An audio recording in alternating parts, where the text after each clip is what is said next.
আসসালামু আলাইকুম, আমি জিশান। আজকে আমি কবি রবীন্দ্রনাথ ঠাকুরের যে অপরিচিত গল্প রয়েছে ওইটার পর্ব 4, ঠিক আছে, আমি ইউটিউব চ্যানেলে 3টা ভিডিও দিয়েছিলাম এখন পর্যন্ত, এবং এটার পর্ব 4 যেটা রয়েছে এটা আজকে করব। এবং আমি যে জায়গায় আগে শেষ করেছিলাম ওই যে তাদের যে বিয়ের ব্যাপারটা বা বিয়ের সম্বন্ধ যেটাকে বলে ওইটা শুরু হয়েছিল, এবং যে ওর যে পিস্তুত ভাই অনুপমের, তার পিস্তুত ভাই ওই কল্যাণীকে দেখতে গিয়েছিল তাদের বাড়ি, এবং সে এসে বলেছিল যে আহ, মানে চমৎকার, ঠিক আছে, সরি না না ওয়েট, আচ্ছা ও না, ও বলতেছে যে পিস্তুত ভাই এসে বলতেছে যে খাঁটি সোনা বটে। এবং পিস্তুত ভাইয়ের কথাটা কেমন অনেকটা জটিল বা আর্ট, মানে আর্ট বলতে বোঝাচ্ছে যে আমরা যখন বলি যে চমৎকার, সাধারণ মানুষ যখন যেই জায়গায় বলে চমৎকার, ওই তার পিস্তুত ভাই ওই জায়গায় বলে যে চলে, এরকম। আর এখন উনি নিজে এসে বলতেছেন যে মানে খাঁটি সোনা বটে, তার মানে বিষয়টা যে কন্যা সম্পর্ক বা কন্যার যে সৌন্দর্য ব্যাপারটা বা সব কিছু ঠিকঠাক, ঠিক আছে। তো এটাই বলছে, এবং আমরা পরের যে জায়গাতে শুরু করব। বলা বাহুল্য বিবাহ উপলক্ষে কন্যা পক্ষকেই কলকাতায় আসিতে হইল, এটা বলা বাহুল্য, কারণ সাধারণত ছেলে পক্ষ মেয়ে পক্ষকে দেখতে যায়। তো এই জায়গায় বলা হয়েছে যে বলা বাহুল্য বিবাহ উপলক্ষে কন্যা পক্ষকে কলকাতায় আসতে হলো, কারণ হচ্ছে ওই যে অনুপমের যে মামা, বেশ একটা ঝামেলাময় ব্যক্তিত্বটা দেখতে পেলাম, যে শুধুমাত্র টাকার প্রতি লোভ, কোনো একটা নিজের একটা কোনো মানবিকতা বা ন্যায়বোধ এইসব তার মধ্যে নাই তেমন একটা। তো বলতেছে বলা ভালো বিয়ের পরে কন্যপক্ষকে কলকাতায় আসতে হলো। কন্যার পিতা শম্ভুনাথবাবু হরিশকে কত বিশ্বাস করেন তার প্রমাণ এই যে বিবাহের 3 দিন পূর্বে তিনি আমাকে প্রথম চক্ষে দেখেন। বলতেছে যে কন্যার পিতা শম্ভুনাথ সেন, বলতেছে এবার ওনার নাম বলতেছে প্রথম। কন্যার পিতা শম্ভুনাথ সেন হরিশকে কত বিশ্বাস করেন তার প্রমাণ এই যে তার হরিশকে যে কত বিশ্বাস করেন তার একটা প্রমাণ আছে যে বিবাহ 3 দিন পূর্বে তিনি আমাকে চোখে দেখতে আসেন। এই পক্ষ থেকে কেউ পক্ষ থেকে শুধুমাত্র বিনোদতা গেছে, তাদের ওই যে কল্যাণের মা কিংবা সরি অনুপমের মা কিংবা অনুপমে কিংবা তার মামা কেউ দেখতে যায় না, বাট সোমনাথ সেন ওই অনুপমকে দেখতে আসছিল। হ্যাঁ, এটা আসলে তার একটা বিশ্বাস, বড়সড় একটা বিশ্বাস। চোখে দেখেন এবং আশীর্বাদ করিয়া যান, এবং অনুপমকে আশীর্বাদ করে যায়। বয়স তার 40-এর কিছু ওপারে, এপারে বা ওপারে, বলতেছে বয়স কিছু 40-এর এপারে বা ওপারে, তার মানে হচ্ছে অনুপমের বয়সই 27, তার মানে আমি যদি সাধারণভাবে 30 ধরি, ক্যালকুলেশন যদি আপনাকে বুঝাইতে চাই, এবং ওনার ধরেন 40, তার মানে জামাই এবং যে শ্বশুর, তাদের বয়সের পার্থক্য মাত্র 10, ঠিক আছে। আচ্ছা যাই হোক, এটা না তো বললাম যে ওর যে শ্বশুর তার থেকে অনুপম ধরেন মাত্র 10 বছর, 10-12 বছর এরকম ছোট, 10-13 এরকম, ঠিক আছে।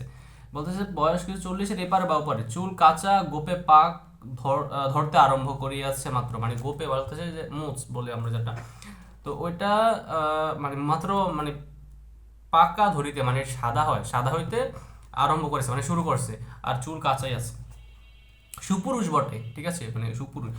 বীরের মধ্যে দেখিলে সকলের আগে তাহার উপর চোখ পড়িবার মতো চেহারা, একটা বলে না, একটা এক্সট্রা, যেমন সাধারণ একটা মানুষ বা আর ওর একটু এক্সট্রা অর্ডিনারি বলে না, তো অন্যরকম যে দেখলেই তাকে তার অনেক ভিড়ের মধ্যে তার উপর একটা চোখ পড়বে এরকম।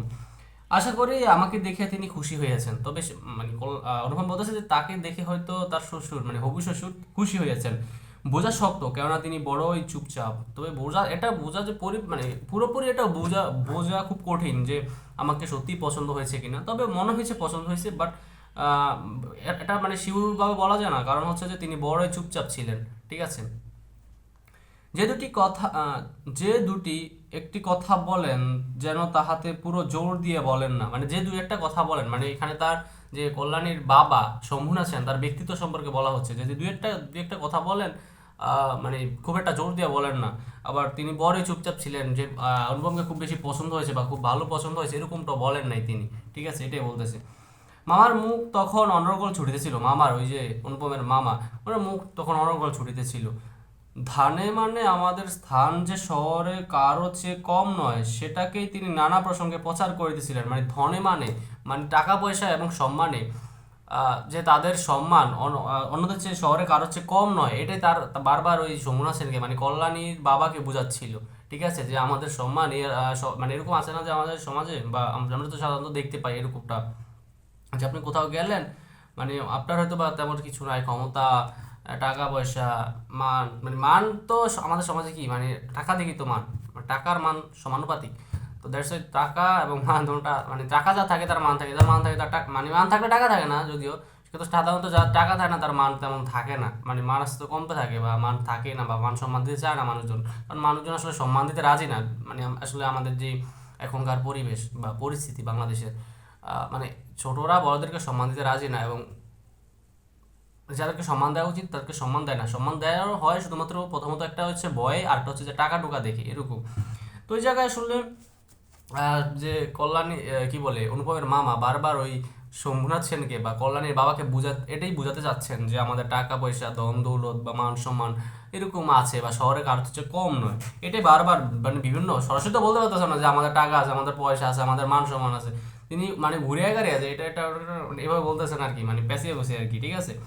সুনীল বাবুর এই কথা একেবারে যোগ দিলেন, মানে যোগই দিলেন না, মানে তিনি আবার একটা সরাসরি ইগনোর করলেন। তো উনি উনি ওনার মানে গুণগান গাইতেছেন, বাট সোমনাথ উনি তো বুদ্ধিমান, প্রথমে বলেছে যে সুপুরুষ বটে, তো উনি আসলে এইসবে যোগ দিলেন না, বলছেন যে ওই মানে ফালতু একটা মানে মানুষ, ঠিক আছে, বা ওইটা মানে ওকে আসলে ইগনোর করছেন, এরকম ব্যাপার।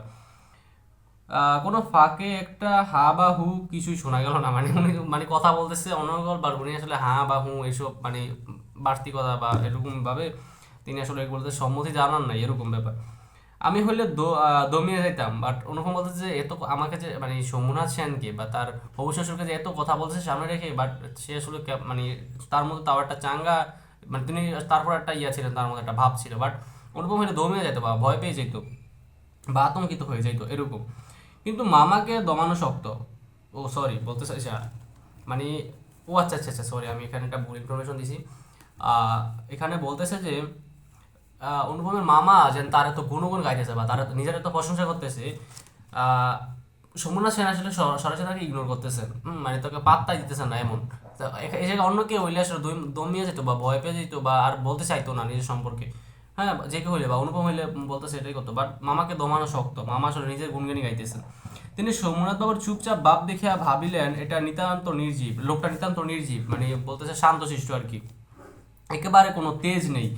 বেহাই সম্প্রদায়ের আর যাই হোক, তেজ থাকাটা দোষের, অতএব মামার মনে খুশি, মনে মনে খুশি হইলেন। বলতেছে যে মামা চাইতেন যে আসলে মানে তার যে বেআই পক্ষ বা মানে তারা আসলে চুপচাপ থাকুক বা শান্তশিষ্ট থাকুক বা আসলে নম্র স্বরে কথা বলুক তাদের সাথে। ওই যে বলতেছে প্রথমেই তো বলেছিল যে মাতা যাতে হেড করিয়ে তাদের মানে কন্যা মানে বা হবু বউ মানে থাকে বা বাড়িতে বউ আসে এরকম।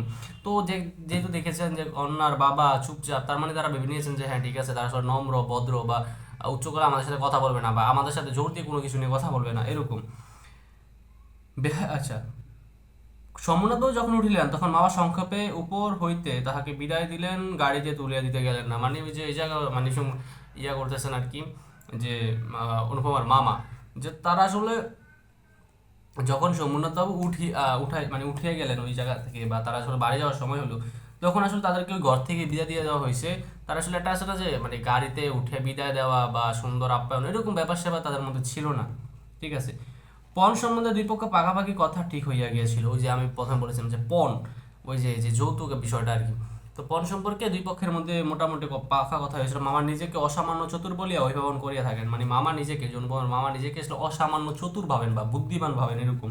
কথাবার্তায় কোথাও তিনি ফাঁক ফোকর রাখেন নাই, মানে কোথাও কোনো কথার মধ্যে ফাঁক ফোকর রাখেন নাই, যা বলা সরাসরি বলে দেন বা যা নেওয়ার তা তা বলে দেন, যে এত দিতে হবে আমাদেরকে, এত টাকা এত পয়সা এত স্বর্ণ এইসব মানে দিতে হবে, সরাসরি বলে দেন তিনি। টাকার অঙ্ক তো স্থির ছিলই, তারপরের গহেনা কত ভরির এবং সোনা কত দরের হইবে সেও একেবারে বাধাবাধি হইয়া গিয়েছিল। আমি নিজে এই সমস্ত কথার মধ্যে ছিলাম না, জানতাম না দেনাপাওনা কি স্থির হইল, যে মনে জানতাম এ স্থূল অংশটাও বিবাহের একটা প্রধান অংশ, এবং যে অংশের বার যার উপরে তিনি এক কড়ও ছাড় কি বলে ঠকিবেন না। বলতেছে যে বলতেছে যে সব কিছু ঠিকঠাক হয়ে গেল, যে কত টাকা দেওয়া হবে, কত ভরি স্বর্ণ গয়না দেওয়া হবে, এবং সে আসলে এইসবের ভিত্তিতে তেমন কান দিল না বা এইসবের ভিত্তিতে তেমনভাবে দেখলো না, খুঁজলো না বা ভাবলো না এইসব নিয়ে, কারণ সে ভাবতো যে এটা নাকি বিবাহের একটা অংশ। আমি যে প্রথম পত্রে একেবারে বলেছিলাম যখন আমি পুরো গল্পটার মানে ইয়াটা বলেছিলাম মূল ভাবটা, তো এই জায়গায় মানে মানুষ ওই সময় আসলে এমনই ছিল যে ভাবতো যে এটাই মনে হয় আসলে নিয়ম বা এটাই মনে হয় রীতি, এরকম ব্যাপার স্যাপার। এবং সেসব মানুষ তো মানে প্রচণ্ড অন্ধবিশ্বাসের মানে গোঁড়ামি করতো আর কি। এটা তো যদি অন্ধবিশ্বাস না, এটা হচ্ছে একটা মানে রাজনৈতিকতার মতো একটা বিষয়, যেমন আমাদের দেশে রাজনীতি হয় না, মানে আচ্ছা রাজনীতি মামলা খাই, যাই হোক। তো এটা আসলে রাজনীতিগত বিষয়, মানে যারা সমাজের যে আধিপত্য বিস্তার করে, যে অনুপমের মামার মতো মানুষরা, ওইটা তারা সুযোগ সুবিধা নিত মানে এরকম মানুষজনেরা যাদের টাকা আছে, এবং তারা আসলে সমাজের মানে যারা আসলে নিম্নবিত্ত মানুষজন কিংবা মানে ক্ষমতাশীল না, হ্যাঁ, টাকা পয়সা কম, মানে তাদের উপর যে একটা ভার চাপাইতো, এই যে এটা আসলে তার অন্যতম একটা উদাহরণ।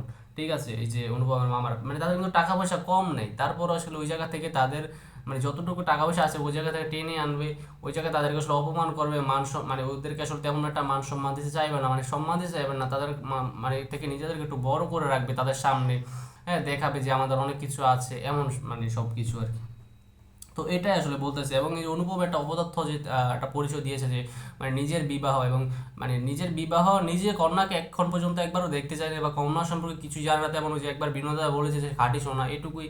তো আর কোনো কিছুই নাই, তার কন্যা সম্পর্কে কিছু জানে না, কিন্তু সে বিয়ে করতে এক পা রাজি, এবং তার মামা সব কিছু দেখতেছে, তার বিয়ের মানে জোগাড় মোগাড় যা আছে, তার বিয়ে সম্পর্কে যে মানে কথাবার্তা, যদিও মানে জামাইরা তো সাধারণত ওই সময় কথা বলতো না, এখনো বলে না যদি তার মানে ভালো গার্ডিয়ান থাকে, বাট কি হয়েছে ব্যাপারটা যে তার মামা আসলে কি করতেছে সে জানতেছে, যে টাকা পয়সা নিতেছে, ওদেরকে অপমান করতেছে, বা তাদেরকে সম্মানে যাচ্ছে না, বা ছোট করার একটা মানে প্রবণতা, মানে এইসব ব্যাপার স্যাপার ও জানতো, বা ও সবকিছুই বুঝতো, বাট সে বলতে পারতো না, কারণ আসলে সে যে অপদার্থ ছেলে, প্রথমে বলেছে যে অন্নপূর্ণার কোলে গজাননের ছোট ভাইটি, যে সে এখনো শিশু, সে এখনো মার কোলেই থাকে, এরকম ব্যাপার স্যাপার আর কি। তা মা এবং মামার বিরুদ্ধে বিরুদ্ধে না, মানে একটা তোর মা এবং মামা যদি একটা ভুল কথা বলে, একটা ভুল কাজ করে, সে আসলে সংশোধন করে দেওয়ার মতো সেই ক্ষমতা এখনো তার হয় নাই, বা অন্তত একটা বলা যে এটা আসলে ভুল, এরকমও তার ক্ষমতা হয় নাই এখন, আমরা এটাই দেখতে পাচ্ছি। এবং 27 বছরের একটা ছেলে। আচ্ছা, এবং পরবর্তীতে বলতেছে, এবং এই যে মানে সে মানতো যে এটা আসলে বিবাহের একটা নিয়ম, যে পণ প্রথা। তো এবং এই নিয়মটা যার উপর বর্তি আছে, বা মানে যার উপর পড়েছে, সে মামা, তার মামা, এবং সে আসলে এটাতে কোনো এক গন্ড কড়া গন্ডা ছাড় দিবেন না, এবং একটু ঠকবেন না এই ব্যাপারটাতে, পুরোপুরি জিতে আসবেন, মানে পুরোপুরি গয়না টাকা পয়সা যা স্থির ছিল বা যা ঠিক হয়েছে দিয়ে সব কিছু আসলে নিয়ে আসবেন, এমন একটা ব্যাপার। বস্তুত আশ্চর্য পাকা লোক বলিয়া মামা আমাদের সমস্ত সংসারের প্রধান গর্বের সামগ্রী, মানে এত পাকা লোক বা বুদ্ধিমান নিজেদেরকে ভাবে তারা, বা মামা নিজেদের মনে করে, তাই শেষ হলো তাদের যে অনুপমের যে সংসার, অনুপমের মায়ের যে সংসার, সংসারের প্রধান মানে গৌরবের সামগ্রী আর কি, মানে গর্বের সামগ্রী। এই আমাদের জন্য আমাদের অভাব না থাকিলেও, এই জন্য আমাদের অভাব না থাকলেও এবং অন্য পক্ষের অভাব কঠিন হলেও জিতিব আমাদের সংসারের এই যে ইহাতে যে বাছুক আর মুরগি, যে আমি প্রথমে যে বললাম, মানে ওদের সংসার আসলে কোনো অভাব নেই অনুপমেদের সংসারে, কিংবা ওই যে কল্যাণীর সংসার বা কঞ্জলের মানে বাবাদের যদিও আগে মানে অনেক মানে সয় সম্পত্তি ছিল, বাট এখন আর নেই, তারপরও মেয়ে বিয়ে দেওয়ার জন্য ওদের থেকে স্বর্ণ গয়না টাকা পয়সা এইসব হাতিয়ে নেওয়ার একটা পরিকল্পনা, বা হাতে একটা ধান্দা বলতে পারেন মামার, হ্যাঁ, ওই অনুপমের মামার। এবং বলতেছে যে ওই মানে পক্ষ মানে গরিব হলো ওই পক্ষ হারবে, এবং আমরা যদি বড়লোক হবে, আমাদের সবকিছুর অভাব না থাকলেও আসলে আমরা জিতবো, এবং তাহাতেই সে পক্ষ বাঁচুক বা বলুক, এখানে আমাদের কোনো দেখার বিষয় না, এটা বলতেছে ওই মামার মন মানে চিন্তা ভাবনা আর কি। গায়ে হলুদ অসম্ভব রকম ধুম করিয়া গেল, বাহক এত গেল যে তাহার আদমশুমারি করিতে গেলে কেরানি রাখিতে হয়। আর একটা ব্যাপার স্যাপার দেখেন এই জায়গায়, যে গায়ে হলুদ অসম রকম তো ধুমধাম করিয়া গেল তাদের। আচ্ছা, তারপর হচ্ছে যে বাহক এত গেল, বাহক বলতে যে ওই জায়গায় যে বিয়ে মানে অনুষ্ঠানে যাওয়ার মানে বরযাত্রী বলা হয় মানে আর কি। তো এত গেল যে তাদের আসলে গন্ত হলে আদমশুমারি, আদমশুমারি কি, যে বাংলাদেশে যখন জনসংখ্যা আসলে কি বলে মানে গণনা করা হয় আর কি, ওইটাকে আসলে আদমশুমারি বলা হয়। ঠিক আছে, যে বাংলাদেশে বর্তমান জনসংখ্যা কত, মানে এখনকারটা না, মানে 2016 সাল অনুযায়ী হয়তো বা আমার কত 16 কোটি না 17 কোটি, তবে বর্তমানে তো মানে বাড়ছে না আবার, তো এখন সাধারণত মানুষ বলে থাকে 18 কোটি, 17, 18 এরকম। তো যাই হোক, তো এটা বলে আদমশুমারি। এখন এটা বলতেছে যে আমরা এতজন লোক গিয়েছিলাম ওই জায়গায়, আমাদের আসলে মানে মানে কি বলে গেল তাহার আদমশুমারি করিতে হইলে কেরানি রাখিতে হয়, মানে এই যে এদের যদি গণনা করতে হয় আলাদা একজন লোকই রাখতে হয়, বা আলাদা মানুষজনই রাখতে হয় এদেরকে গণনা করার জন্য। মানে একবার চিন্তা করেন যে এমনিতে ওনারা আসলে গরিব পাতৃপক্ষ, বা ওই সমুরা সেন মোটামুটি এখন মানে অবস্থা তেমন ভালো না, তারপরও তাদের উপর একটা বার বর্তে দিছে, কি পরিমাণ ভার দেখেন, এতজন মানুষজন দিছে, এবং ওদেরকে আপ্যায়ন করা বা খাওয়া দাওয়ার ব্যবস্থা করা কতটা একটা মানে ইয়ার ব্যাপার না, মানে হেসেল খাইতে হয় তাদেরকে, সমুরা সেনকে। তো দেখেন মানে ওদের টাকা পয়সা কোনো কিছুর অভাব নাই, বা সয় সম্পত্তি কোনো কিছুর অভাব নাই, তারপর ওদের উপর থেকে টাকা পয়সা নিতেছে, স্বর্ণ গয়না নিতেছে, তারপর আবার এদের উপরে কিরকম একটা প্যারা দিল যে এত পরিমাণ বজাতি নিয়ে গেছে, এদেরকে আবার আপ্যায়ন করতে হবে, এরকম একটা ব্যাপার। আপনি চিন্তা করেন যে কি পরিমাণ কুত্তা মানে মেন্টালিটি ওদেরকে, মানে আসলে মানে আচ্ছা যাই হোক। তো এরকম ব্যবসা এবং এরকম মানুষজন কিন্তু আমাদের সমাজে আছে, আমাদের জীবনে আসলে দেখবেন, আমাদের আপনার জীবনে হয়তো বা এরকম মানুষজনেরা আছে এবং আপনি হয়তো বা তাদেরকে সাহায্য করেন, হেল্প করেন, তাদের প্রত্যেকটা কাজে প্রশ্রয় দেন এবং প্রত্যেকটা কাজে তাদের সাথে মানে সহগামী হন এবং প্রত্যেকটা কাজে তাদেরকে সহযোগিতা করেন বলতে গেলে। ঠিক আছে, মানে আমরা আসলে এমন যে আমরা যখন আমাদেরকে কোনো ক্রাইম আমরা মানে করতে দেখা হয়, আমরা বলি যে ক্রাইমটা করা হচ্ছে তুমি আসলে বাধা দিচ্ছ না কেন, বা এই অপরাধটা হচ্ছে তুমি আসলে প্রতিবাদ করতেছো না কেন, বলতেছে যে সে করতেছে সে ক্ষমতাশালী প্রথম একটা। আরেকটা হচ্ছে যে সবাই করতেছে, মানে কেউ কেউ বলে যে সবাই করতেছে ও করলে সমস্যা কি, বা আমি করলে সমস্যা কি। আরেকটা হচ্ছে যে ও ক্ষমতাশালী আমরা কিছু করতে পারবো না, এরকম মনে মনে একটু ঘৃণা করি সামান্য এটুকু যথেষ্ট। তো এই ব্যাপার স্যাপারগুলো আমাদের সমাজে আছে। এবং যে কুত্তা, হ্যাঁ মানে সাধারণ যে কুকুরের রক্তগুলো, এবং আমার আজকে আজকে আমার যে ক্লাসের একজন স্যার, মানে আমি এই যে ওই ওই কথাটা এখানে একটু টাইনা আনি, হ্যাঁ এই যে জায়গার মানে যে ঘটনাটা ওই জায়গা, আমার স্যার একজন রয়েছেন, স্যারের নামটা কিছু না না বলি। তো মানে স্যার আসলে মানে অত্যন্ত মানে ভাবুক একটা মানুষ এরকম লাগে, বা যেহেতু স্যারে মানে সায়েন্সের টিচার, বাট স্যার অন্তত মানে রাষ্ট্র সংক্রান্ত বিষয় নিয়ে খুব মানে কঠোরভাবে চিন্তা ভাবনা করেন। এবং স্যারের মানে যে কথাগুলো মানে এগুলো পুরোপুরি আমার সাথে, মানে আমার কথাগুলো যাতে স্যার মানে স্যার বললেন এরকম লাগলো আমার কাছে। মানে স্যার একটা মানে মানে লেখচিত্র অঙ্কন করতে গিয়েছিলেন।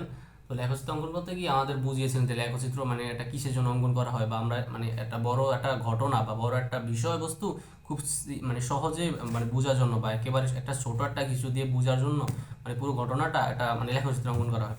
এবং স্যার একবার মানে একটা বাংলাদেশের একটা ইয়ার আর কি, কি বলে, আহ, উম, আচ্ছা এটা না বলি, মানে বিষয়টা রাজনৈতিক হয়ে যায়। মানে বাংলাদেশের বিষয়টা হচ্ছে কি, আপনি যদি সরকারের মানে কোনো ব্যাপার নিয়ে আপত্তি করেন, আপনার আসলে মানে মানে কি হয় ব্যাপারটা, সাধারণত মানে আপনার যে সরকার কিংবা সরকার প্রধান উনি তো কিছু করবেন আপনাদেরকে, বাট ওই যে সরকার প্রধানের যে মানে সাও চামুন্ডা থাকে না, সাও বা বাচ্চা কাচ্চা বা কি বলে ওগুলোদের নেতা বলে হয়তো বা না ওনাদেরকে, তো ওনারা আসলে আপত্তি করবে বা ওনারা আসলে আপনাদের সাথে ঝামেলা করবে, মানে ক্ষতি করার চেষ্টা করবে এই বিষয়গুলো, এবং আপনাদের উপর মনোক্ষুণ্ণ হবে, মানে এরকম ব্যাপার যে আহ, মানে আচ্ছা এসব নিয়ে কথা না বলি, মানে এসব নিয়ে মানে আমার মানে কথায় কথায় এরকম ব্যাপার স্যাপার চলে আসে, হ্যাঁ মানে এরকম আহ, মানে আমি আবার মানে খুব কথার মধ্যে গালি দিয়ে ফেলি, হ্যাঁ মানে আমার একটা খুব মানে বাজে অভ্যাস আর কি, গালি চলে আসে। মানে বিষয়টা হচ্ছে কি, মানে গালি ব্যাপারটা মানে যখন গালিটা আসে, মানে আমি কিন্তু সবাইকে গালি দিই না বা সবসময়ের জন্য তো গালি না, গালি তো আসলে জিনিসটা খারাপ, বাট কিছু কিছু ব্যক্তিত্ব বা কিছু কিছু ঘটনা ওইসবের বর্ণনা দিতে গেলে গালি না দিলে, হ্যাঁ মানে মনের যে একটা মানে গভীর যে একটা কষ্ট কিংবা একটা ঘৃণা, তীব্র মানে ঘৃণা থাকে না, ওই জিনিসটা আসলে প্রকাশ করা যায় না মানে গালি না হইলে, হ্যাঁ, এরকম একটা ব্যাপার। তো এই যে ঘটনাটা হচ্ছে না, মানে এই যে কন্যা পক্ষকে উপরে যে কি পরিমাণ একটা ভার, কি পরিমাণ একটা মানে চাপ দেওয়া হচ্ছে, এই বিষয়টা জন্য আমার মানে মুখ থেকে এসব আসছে, বা মানে এইসব সমস্যা সংক্রান্ত বিষয়বস্তু আসছিল। এবং এরকম আর কি, এটার জন্য আমি মানে এসব ব্যাপার যখন মানে হয় বা এসব যখন ভাবি তখন আর কি একটু একটু খারাপ লাগার মতো অবস্থা তৈরি হয়। তো এটাই আর কি। আচ্ছা, ওই যে আদমশুমারি করিতে হবে, এতজন লোক গিয়েছিলেন আদমশুমারি করিতে হবে, তাহাদিকে বিদায় করিতে অপর পক্ষকে যে নাকাল হইতে হইবে সে কথা স্মরণ করিয়া মামার সঙ্গে মা একযোগে বিস্তর হাসিলেন। মানে কত বড় কুলাঙ্গার, একবার চিন্তা করেন যে ওর মা কত বড় কুলাঙ্গার, যে ওর মামা এবং মানে এতগুলো লোক, মানে ওরা আসলে এটা প্ল্যানিং করে গিয়েছিল যে এত আমরা এতজন লোক লোক নিব বা এতজন বরযাত্রী যাব, যাতে ওনারা আসলে আমাদেরকে আপ্যায়ন করতে বা মানে তাদেরকে ঠিকঠাক করে বিদায় করিতে আমাদের যেন একটা হেসেল সহ্য করতে হয়, বা একটা মানে খারাপ একটা অপমান মানে অপমান মানে বোধ করে তারা নিজেদেরকে, এরকম একটা ব্যাপার মানে কল্পনা করে যে সে এবং ইয়া আর অনুপম এবং তার মা হাসছিল তখন, মানে কত বড় জারজ আপনি একবার চিন্তা করেন তাদেরকে। মানে এরকম মানুষজন আমাদের সমাজেও কিন্তু আছে যে মা, আমি কিন্তু শুধুমাত্র যে বিবাহ রিলেটেড এটার কথা বলতেছি না, শুধুমাত্র এ রিলেটেড না, যে কোনো রিলেটেড মানুষজন আমি মানে সব বিষাক্ত কীট এরা, ঠিক আছে সমাজের বিষাক্ত কীট, মানে এরা আসলে তিলে তিলে সমাজকে ধ্বংস করে দেয় এবং আমাদের দেশকে ধ্বংস করে দেয় এরা। ঠিক আছে, মানে এদের মতো মানুষজন মানে আমি জানি না মানে এটা মানে প্রবলেমটা কেন, আমার স্যার ওই বলছিল যে এটা হচ্ছে আমাদের আসলে ওই পূর্বে থেকে আমাদের রক্ত আসলে দূষিত রক্ত।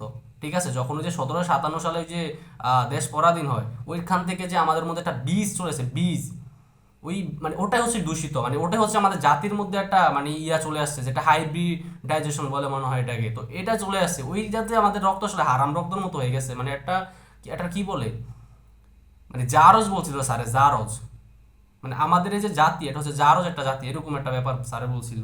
তো ওইটা থেকে মানে আপনি এই যে এরকম একটা গল্প, মানে এটা গল্প বলতে গেলে তো মাথায় আসলে মানে অলরেডি গরম হয়ে থাকে, তাই না? মানে এরকম যখন ঘটনাটা পরই, এবং বাস্তব আসলে প্রতিনিয়ত এরকম ঘটনা হয় বাংলাদেশে, তো মানে অ্যাভেলেবেল বিষয়গুলো। আমি কিন্তু শুধুমাত্র এই রিলেটেড মানে বলতেছি না, শুধুমাত্র এই মানে আমার যে কথার যে মানে মানে মূল ভাব বলতে হচ্ছে যে মানে মানুষের ক্ষতি, ঠিক আছে? মানে মূল ভাব হচ্ছে যে মানুষের ক্ষতি, কিংবা মানুষকে ছোট করা, মানুষকে মারা, মানুষকে কাটা, মানুষকে হত্যা, মানুষের উপর মারধর, মানুষকে খুন ঘুষ, এসব কিছু, ঠিক আছে? মানে এবং কত বড় আহ, দুঃখিত, মানে আমি আসলে মানে মাঝে মাঝে নেতাদের মতো আসলে ভাষণ দিয়ে ফেলি, ঠিক আছে? এরকম মানে এটা মানে খারাপ একটা অভ্যাস আর কি। আর